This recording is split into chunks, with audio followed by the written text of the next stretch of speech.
అలానే శేషరావు. ఆంధ్రప్రదేశ్ మాజీ ముఖ్యమంత్రి, పులివెందుల ఎమ్మెల్యే జగన్మోహన్ రెడ్డి గారు ఏది చేసినా కానీ హై ఎండ్లో చేస్తూ ఉంటారు. అది దాదాపుగా అర్థం చేసుకునేటప్పటికి చాలా టైం పడుతుంది. అందుకే జగన్మోహన్ రెడ్డి గారు మద్య నిషేధం అంటే 2019లో నమ్మారు ఆంధ్రప్రదేశ్ ప్రజలు. ఆ తర్వాత అధికారంలోకి వచ్చిన తర్వాత మద్య నిషేధాన్ని ఏ రూపంలో తీసుకెళ్లారు అనేది అందరికీ తెలుసు.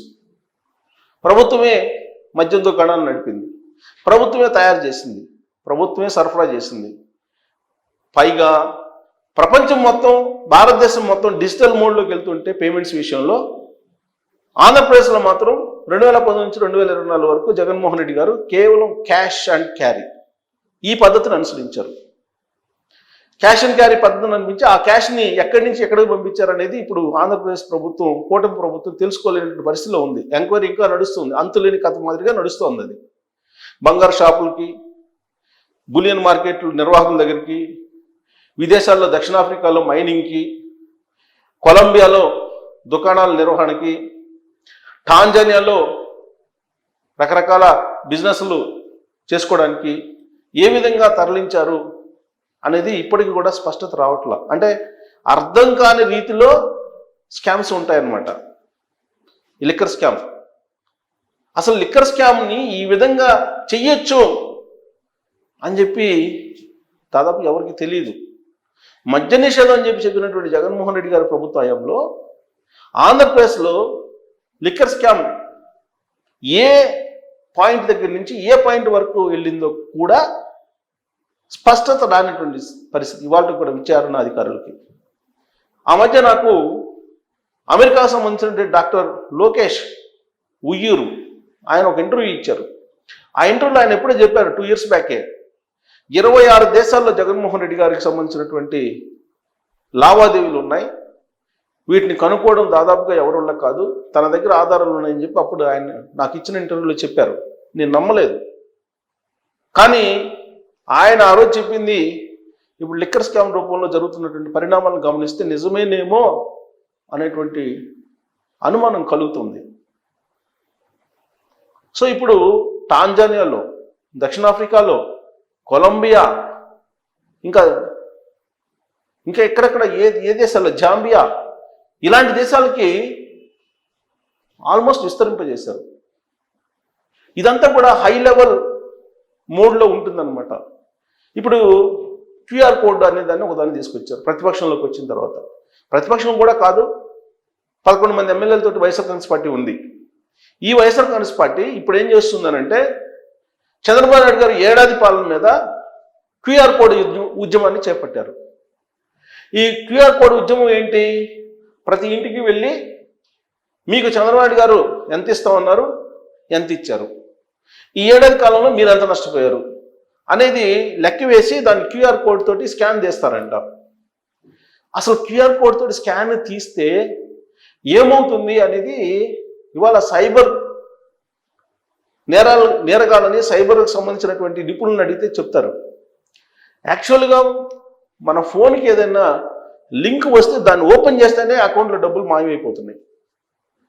అలాంటిది మీ మొబైల్ తోటి మీ క్యూఆర్ కోడ్ని స్కాన్ చేస్తే మీ మొబైల్ తోటి ఆ క్యూఆర్ కోడ్ని స్కాన్ చేస్తే ఆ క్యూఆర్ కోడ్ని ఎక్కడి నుంచి ఎక్కడికి కనెక్ట్ చేసి ఉంటారో తెలియదు. సైబర్ నిపుణులను అడిగితే ఇది చాలా డేంజర్ అంటున్నారు. మీ అకౌంట్లో డబ్బులు ఎప్పుడైనా ఏమైనా కావచ్చు అనేటువంటి అనుమానం వ్యక్తం చేస్తున్నారు. ఎందుకనంటే ఇవాళ మన డేటా మొత్తం చైనా దగ్గర లేదంటే ఇతరత్ర ప్రైవేట్ కంపెనీల దగ్గర ఉండిపోయింది. ఈ మధ్య కాలంలో దాదాపు 16 బిలియన్ల ప్రజలకు సంబంధించినటువంటి డేటాని తస్కరించారనేటువంటి న్యూస్ కూడా వస్తుంది. ఎందుకంటే మీరు ఏ యాప్లో డౌన్లోడ్ చేసుకున్న, ఏ యాప్లో లాగిన్ అయినప్పటికీ కూడా మీ వివరాలు, మీ పేరు, మీ ఆధార్ నెంబరు, మీ అడ్రస్సు ఇవన్నీ అడుగుతూ ఉంటుంది. పైగా ఆ మొబైల్కి ఆల్రెడీ జీపీఎస్ ఉంటుంది. ఏ ప్రాంతం నుంచి మీరు దాన్ని లాగిన్ అవుతున్నారు అనేది కూడా తెలుస్తుంది. అంటే మీ ప్రతి కదలిక కూడా ఈ క్యూఆర్ కోడ్ ద్వారా తెలిసిపోతుంది. మీరు వన్స్ స్కాన్ తీస్తే మీ మొబైల్లో ఆ క్యూఆర్ కోడ్ని కనుక స్కాన్ తీస్తే మీరు ఎక్కడ ఉన్నది మీ కదలికలు మొత్తం తెలిసిపోతాయి. అంతేకాదు మీ మొబైల్ని ట్యాంపరింగ్ చేసే అవకాశం కూడా ఉందని చెప్పి సైబర్ నిపుణులు చెప్తూ ఉన్నారు. మనం ఈ మధ్యకాలంలో ఫోన్ చేస్తే ఇమీడియట్గా ఏం చెప్తారు? సైబర్ నేరాలు జరుగుతూ ఉన్నాయి, మీరు ఓపీటీ చెప్పకండి, మీరు ఓటీపీ చెప్పకండి, మీ ఓటీపీ చెప్తే కనుక మీ అమౌంట్ వెళ్ళిపోతుంది, మీకే ఎవరైనా తెలియనటువంటి వాళ్ళు లింక్ పంపిస్తే ఆ లింక్ని మీరు క్లిక్ చేయకండి, క్యూఆర్ కోడ్స్ని స్కాన్ చేయకండి ఎక్కడ పడితే అక్కడ అని చెప్పి పెద్ద ఎత్తున ప్రచారం చేస్తున్నారు. గవర్నమెంట్ వైపు నుంచే, సెంట్రల్ గవర్నమెంట్, రాష్ట్ర ప్రభుత్వాలు అన్నీ ప్రచారం చేస్తున్నాయి. ఈ క్యూఆర్ కోడ్ ద్వారా సైబర్ నేరాలు పెరిగిపోతాయి కాబట్టి మీరు క్యూఆర్ కోడ్ని వాడకండి అని చెప్పి చెప్తున్నారు. సోషల్ మీడియాలో అయితే షాపుల్లో క్యూఆర్ కోడ్లు పెట్టి ఉంటారు. యాక్చువల్గా కొంతమంది వచ్చేసి ఈ క్యూఆర్ కోడ్ని పక్కన పెట్టేసి వాళ్ళ క్యూఆర్ కోడ్ని పెడతారు. ఇక్కడ ఈ అమౌంట్ వీళ్ళకి షాపులోకి పట్టాల్సిన అమౌంట్ వాళ్ళకి వెళ్ళిపోతుంది. ఇలాంటివి అన్ని సోషల్ మీడియాలో కొన్ని వీడియోస్ పెడుతూ ఉన్నారు. అలాగే మీమ్స్ కూడా పెడుతూ ఉన్నారు. జాగ్రత్తలు చెప్తున్నారు. సైబర్ దాడులు, సైబర్ నేరాలు ఎలా పెరిగిపోతున్నాయి, వాటి నుంచి మీరు ఎలా బయటపడాలి అని. ఈ మధ్యకాలంలో డిజిటల్ అరెస్ట్, ఈ డిజిటల్ అరెస్ట్ అనేది పెద్ద ఎత్తున అనేక మందిని ముంచేసింది. ఈ డిజిటల్ అరెస్ట్ ఏంటి? మీకు వీడియో కాల్ చేస్తారు. వీడియో కాల్ చేసి మిమ్మల్ని లైన్లోకి తీసుకొని మీ అకౌంట్స్ని క్లోజ్ చేసేస్తారు, మీ అకౌంట్లో ఉన్న డబ్బులు లాగేస్తారు. అంటే ఏలా వెరీ సింపుల్. వన్స్ మీరు క్యూఆర్ కోడ్ తోటి మీరు స్కాన్ తీస్తే మీ డేటా మొత్తం వాళ్ళకి వెళ్ళిపోతుంది. సో మొత్తం మీద ఇప్పుడు జగన్మోహన్ రెడ్డి గారు క్యూఆర్ కోడ్ ఉద్యమాన్ని తీసుకున్నారు. ఈ క్యూఆర్ కోడ్ ఉద్యమం చంద్రబాబు నాయుడు గారి మీద చేయటం అని చెబుతున్నారు. ఏడాది పాలనకు వ్యతిరేకంగా చేస్తున్నటువంటి ఉద్యమం అని చెప్తున్నారు. పైకి లోపల ఏం జరుగుతుందో ఎవరికి తెలియదు. వైఎస్ఆర్ కాంగ్రెస్ పార్టీ వాళ్ళు అయినప్పటికీ కూడా ఇప్పుడు పల్నాడులో సింగయ్య జగన్మోహన్ రెడ్డి కాన్వాయ్లో చనిపోయారు. కాన్వాయ్ కింద పడి మా కార్యకర్త మా కారు కింద పడ్డారు, మీకెందుకు బాధ అనే యాంగిల్లో కొంతమంది వైఎస్ఆర్ కాంగ్రెస్ పార్టీ వాళ్ళు ప్రశ్నిస్తున్నారు. అలాగే ఇప్పుడు క్యూఆర్ కోడ్ సందర్భంగా మా కార్యకర్తలకు సంబంధించిన ఫోన్ తోటి క్యూఆర్ కోడ్ స్కాన్ తీసుకుంటున్నాం, మీకేంటి బాధ అనొచ్చు. ఖచ్చితంగా ఈ క్యూఆర్ కోడ్ల స్కానింగ్ అనేది రాబోయేటువంటి రోజుల్లో ఒక పెద్ద స్కామ్ లాగా బయటపడే అవకాశం ఉందని చెప్పి సైబర్ నిపుణులు చెప్తూ ఉన్నారు. మొత్తం డేటా మీది, కంప్లీట్ డేటా జగన్మోహన్ రెడ్డి గారి ఖాతాలోకి వెళ్ళిపోయే అవకాశం ఉంది.